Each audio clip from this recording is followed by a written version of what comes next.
telah mulai dan akan membangun 100.000 megawatt atau 100 gigawatt energi dari matahari, energi surya.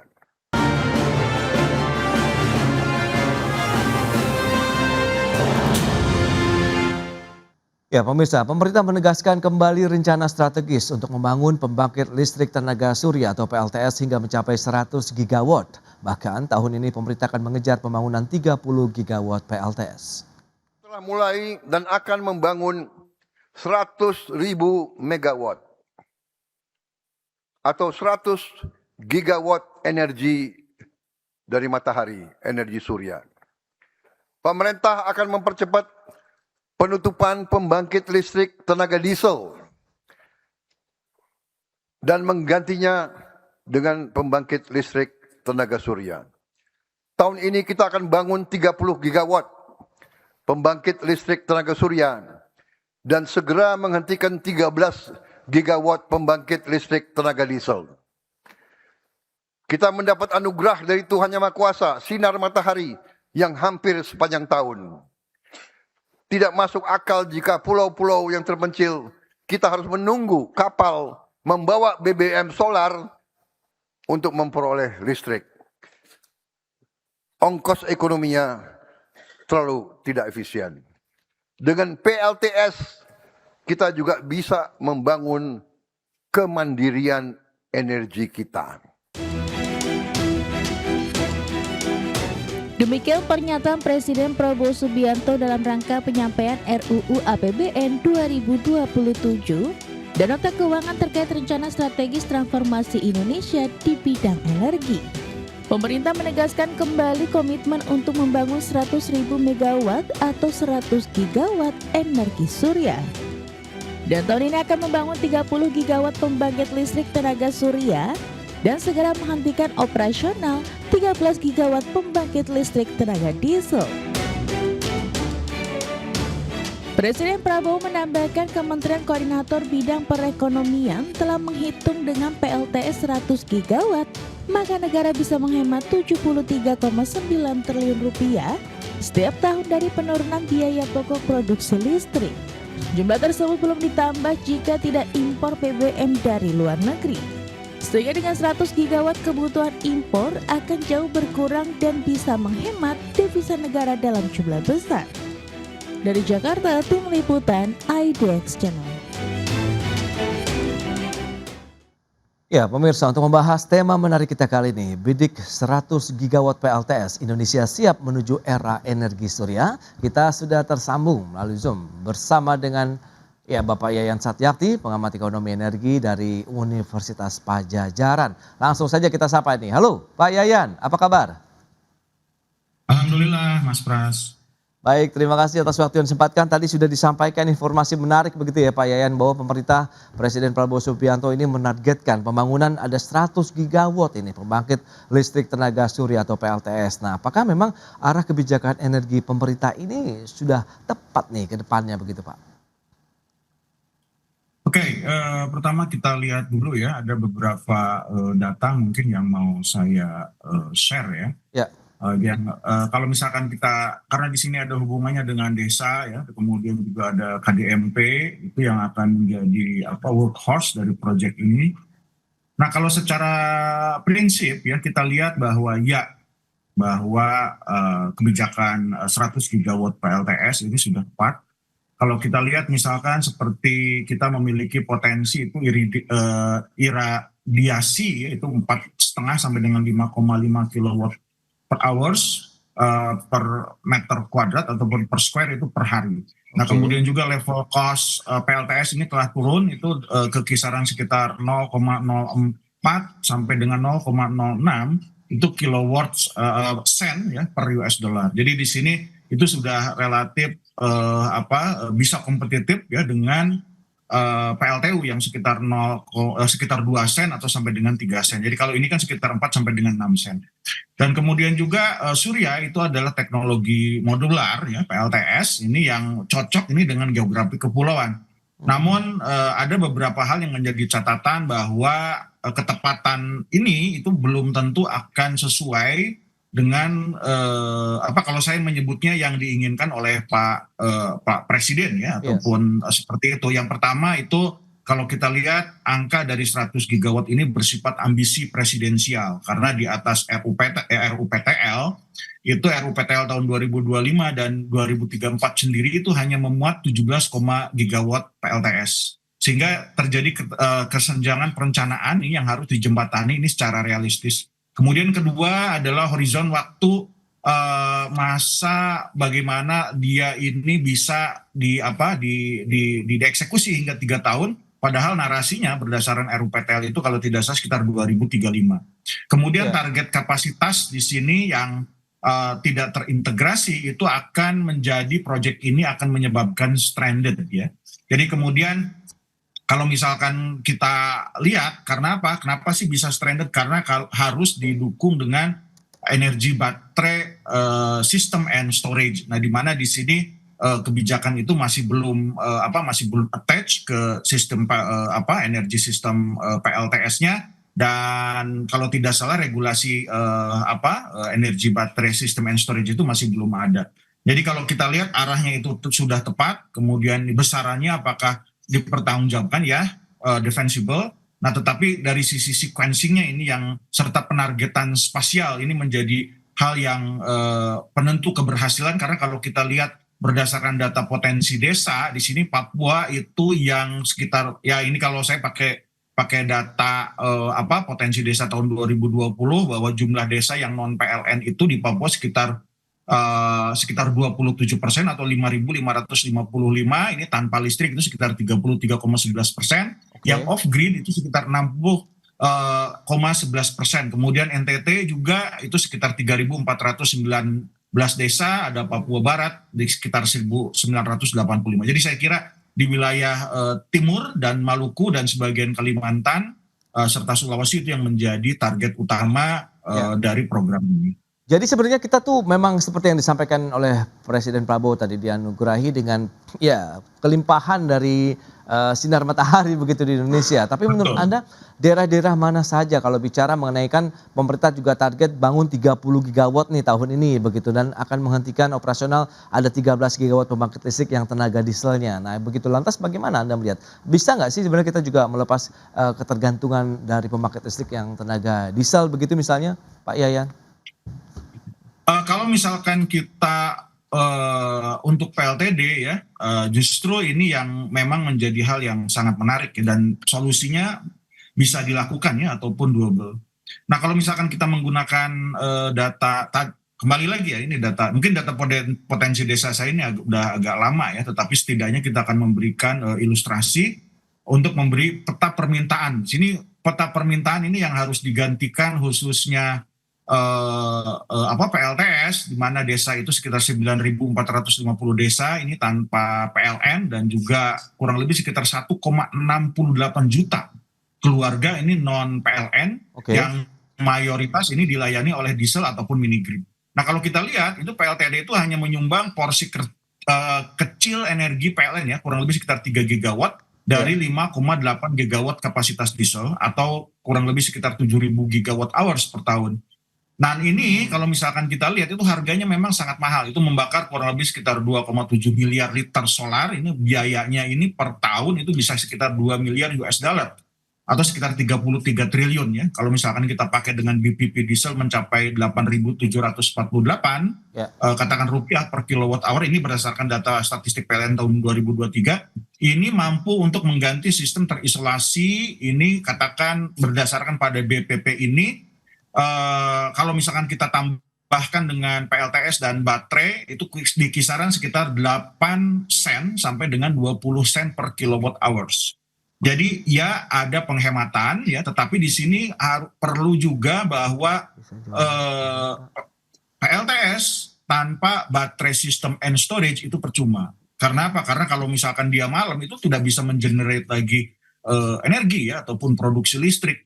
Nah kalau misalkan kita sistem tersebut ataupun baterai energy system and storage-nya itu ada, katakan kita tambahkan sekitar 10%-nya ya, maka itu akan menjadi bahwa target ini akan doable. Nah, tapi seperti tadi yang kita lihat bahwa ini tidak mungkin dilaksanakan dalam jangka waktu dekat, apalagi dalam 3 tahun yang akan datang. Oke. Proyek jangka panjang lah ya Pak ya kalau kita bicara mengenai pembangunan Betul. PLTS dengan kapasitas yang cukup besar tadi 30 gigawatt di tahun ini, 100 megawatt untuk beberapa tahun mendatang. Nah, kalau kita bicara mengenai kebutuhan dana anggaran Pak untuk realisasi pembangunan PLTS ini cukup besar dan seberapa besar, kemudian baiknya pembiayaannya dari mana begitu yang potensial Pak Yayan? Oke, kalau berdasarkan perhitungan saya ya di sini agak sedikit beda ya dengan perhitungan yang dikeluarkan oleh IASRR atau misalkan pemerintah, bahwa dengan biaya modal sekitar 713 US dollar per kilowatt, ini kebutuhan investasinya ini sekitar 71 miliar US dollar. Kalau kita memperhitungkan penyimpanan dan penguatan jaringan, kemudian juga estimasi naik ke kisaran itu sekitar 71 sampai dengan 100 miliar US dollar. Atau setara sekitar 1.160 sampai dengan 1.630 triliun. Kalau misalkan kita pakai kursnya itu 16.300 per US dollar, maka amortisasinya itu sekitar 116 sampai dengan 163 triliun belanja modal itu per tahun yang harus disiapkan ya. Jadi kalau kita lihat seperti pembiayaannya mungkin paling potensial ya bisa melakukan blended finance, yaitu melalui Danantara ya sebagai kendaraan negara di sini yang bisa menarik co-investasi, atau misalkan IPP swasta ya dengan PPA di sini mungkin harus bankable ya. Kalau misalkan nggak bisa bankable agak repot. Kemudian juga lembaga keuangan pembangunan multilateral, dan saya kira banyak sekali program-program yang sudah digagas ya oleh ADB, oleh Bank Dunia, ya kemudian juga AIIB dan juga kerangka JETP. Serta kita memiliki juga potensi yang mungkin belum digali, yaitu pasar utang hijau ya atau green sukuk ataupun bond.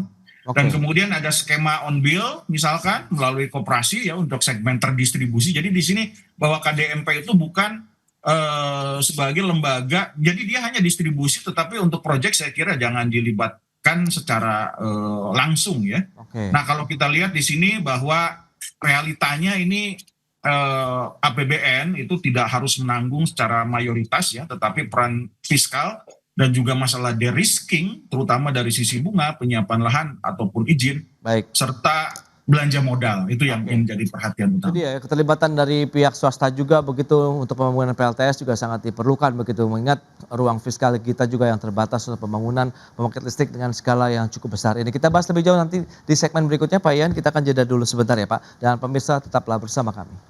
Ya, terima kasih Anda masih bergabung bersama kami, dan kali ini pemirsa sudah bergabung ada Pak Fabi Tumiwa, CEO Institute for Essential Services Reform begitu, dan masih ditemani juga oleh Pak Yayan Satyakti. Nah, kalau kita bicara mengenai pembangunan PLTS tadi sudah kita bahas lebih lanjut begitu bersama dengan Pak Yayan. Pak Fabi, lantas dari IESR sendiri melihat bagaimana upaya pemerintah untuk bisa beralih kepada energi surya. Tadi 100 gigawatt akan dibangun, tahun ini rencananya 30 gigawatt untuk PLTS sendiri. Pak Fabi, silakan.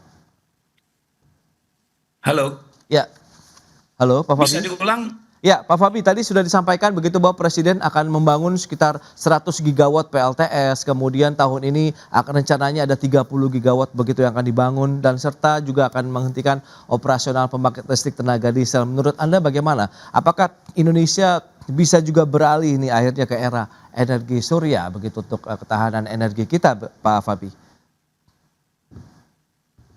Ya. Yang pertama bahwa apa yang disampaikan Presiden ini sebenarnya bukan hal yang baru ya. Jadi seperti yang kita tahu bahwa sebelumnya sudah pernah disampaikan, tahun lalu sudah pernah disampaikan ya. Hanya memang dengan adanya kondisi krisis Hormuz waktu itu, gagasan untuk membangun 100 gigawatt ini disampaikan lagi dalam upaya untuk memperkuat ketahanan energi kita.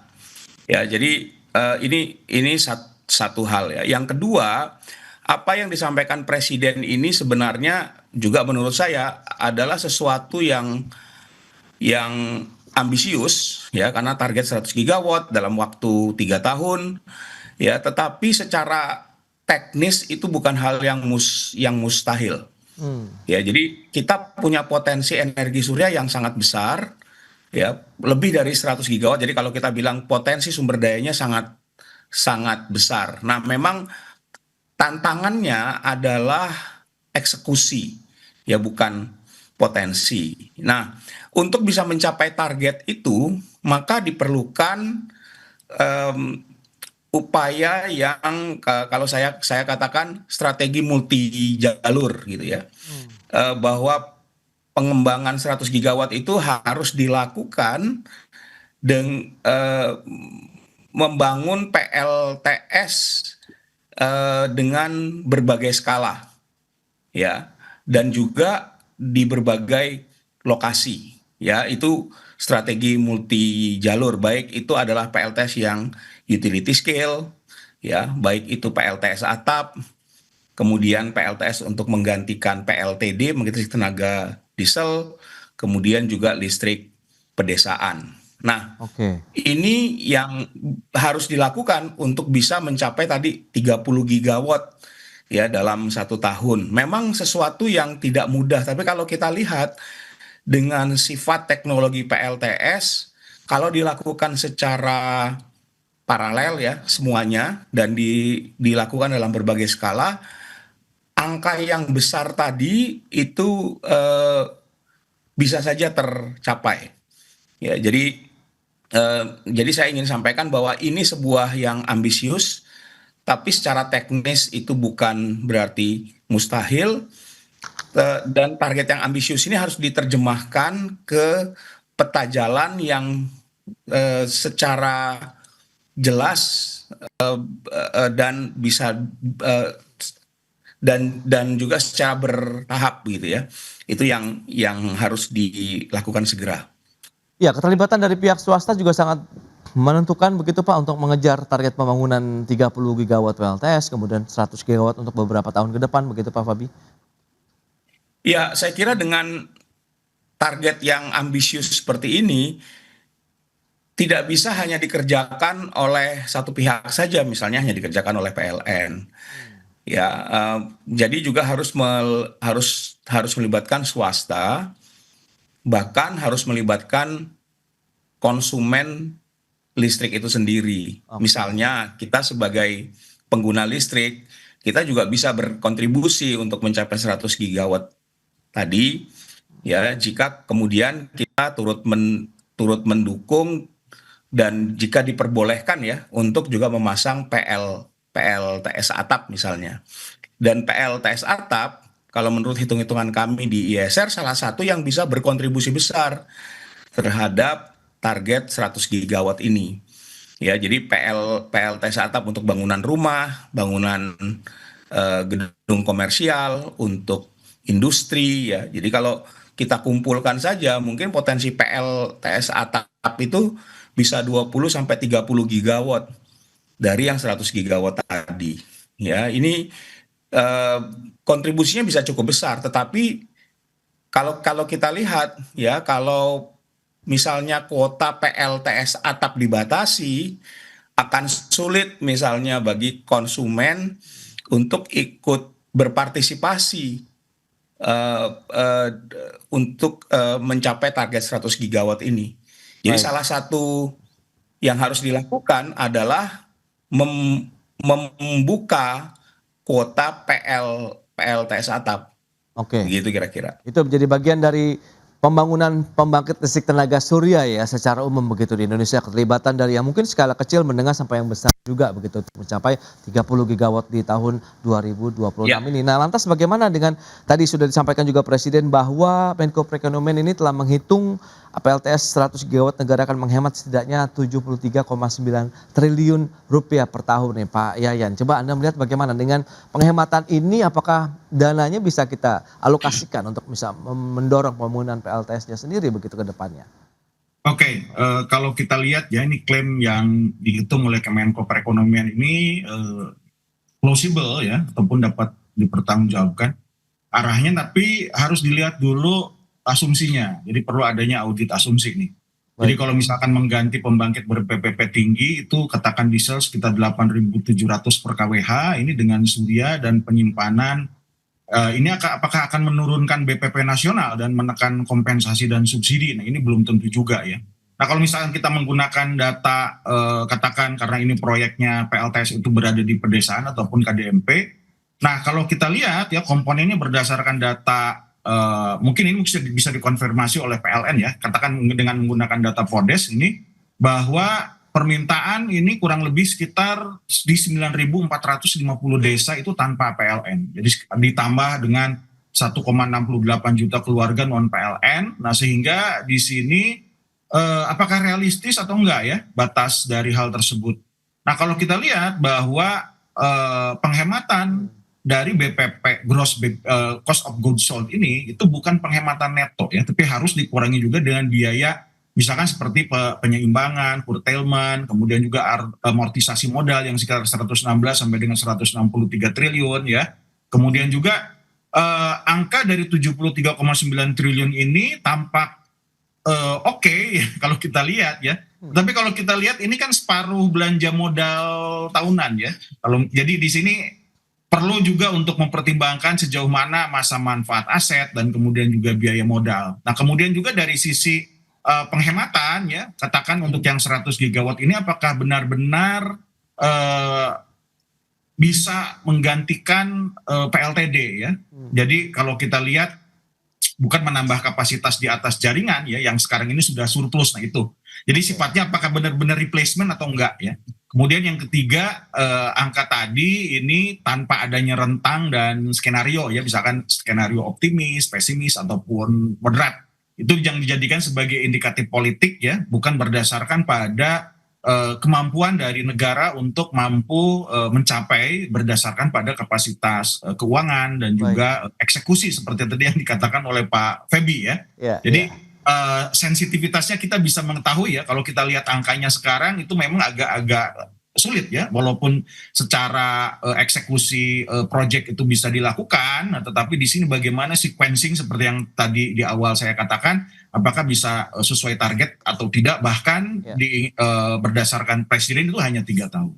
Baik, itu dia. Memang yang perlu dicermati lebih lanjut adalah pada saat implementasinya di lapangan untuk bisa membangun bahwa Indonesia bisa memasuki kepada era energi surya tadi yang sudah ditekankan oleh Pak Fabi, kemudian juga Pak Yayan, dan semoga ini akan menjadi fokus dari pemerintah karena juga ada satgas juga ya sebenarnya yang akan dibentuk oleh pemerintah gitu untuk menjaga bahwa pembangunan PLTS 100 gigawatt ini bisa terlaksana dengan baik ke depannya karena itu akan meningkatkan daya saing dunia usaha Indonesia mengingat kebutuhan energi ini sangat besar untuk ke depannya. Baik, Pak Fabi, kemudian Pak Yayan, sayang sekali waktu terbatas. Terima kasih banyak ini atas informasi, update, dan juga insight yang sudah diberikan kepada pemirsa pada hari ini. Selamat melanjutkan aktivitas Anda kembali, salam sehat. Sampai berjumpa kembali Pak Fabi, Pak Yayan, terima kasih.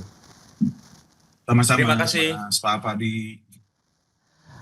Baik pemirsa, 1 jam sudah saya menemani Anda dalam Market Review dan ikuti terus beragam informasi pilihan hanya di IDX Channel, TV bisnis nomor 1 di Indonesia. Saya Prasetyo Wibowo beserta seluruh kerabat kerja yang bertugas pamit undur diri. Terima kasih, sampai jumpa.